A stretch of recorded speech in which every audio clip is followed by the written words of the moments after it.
नमस्कार, cooking with Mira मध्ये आपलं स्वागत आहे. चला तर आज मी बनवणार आहे आवळ्याचा मुरावळा. मुरावळा बनवण्यासाठी अर्धा किलो आवळे घेतले, 1 वाटी गूळ, 4 लवंगा घेतल्या आणि विलायची, जायफळ आणि याची पावडर करून घेतली आहे. हे आवळे ना मी आता किसणीवर आहे ना किसून घेते.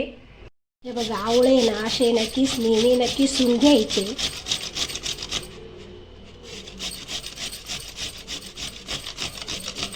हे बघा सगळे आवळे ना किसून घेतले. आवळ्यामध्ये ना व्हिटॅमिन सी असते.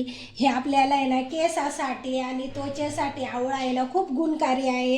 हे असं तसं आपण आहे ना आवळा खात नाही, असा मुरावळा करून आहे ना आपण रोज 1 चमचा जर आवळा खाल्ला तर आपल्या केसांसाठी त्वचेसाठी खूप छान आहे.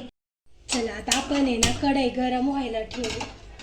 आपली गरम झाली. आता आपण किसून घेतलेला आवळा आहे ना कढईमध्ये टाकून घेऊ. आपण गूळ घेतलेला आहे 1 वाटी, तो गूळ पण टाकून घेऊ. आता आहे ना हे आपल्याला आहे ना चांगलं असं शिजवून घ्यायचं.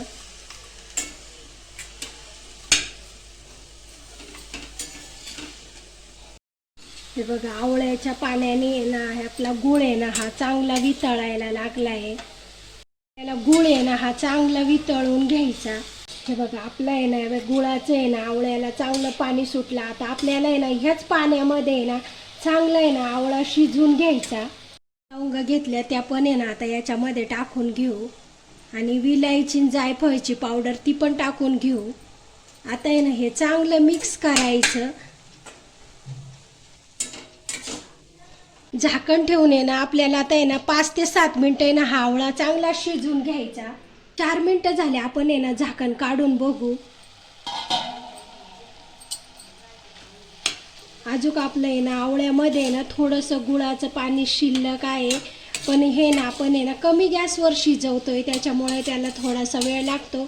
आपण आहे ना हे सारखं ढवळत राहायचं, कारण आहे ना आपण जर नाही ढवळलं तर ते आहे ना करपू शकतं. शक्यतो आहे मुरावळा करताना आहे ना स्टीलच्या भांड्यामध्येच करा. लोखंडी भांडा किंवा ॲल्युमिनियमच्या याच्यामध्ये केलं तर ते उतू शकतं.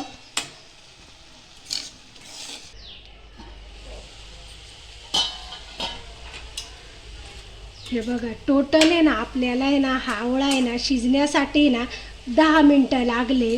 10 मिनिटामध्ये बघा आपला आहे ना मुरावळा किती छान झाला आहे. तुम्हाला माझी आवळ्याची रेसिपी आवडली असली तर लाईक करा, शेअर करा, सबस्क्राईब करा आणि असा मुरावळा करून बघा.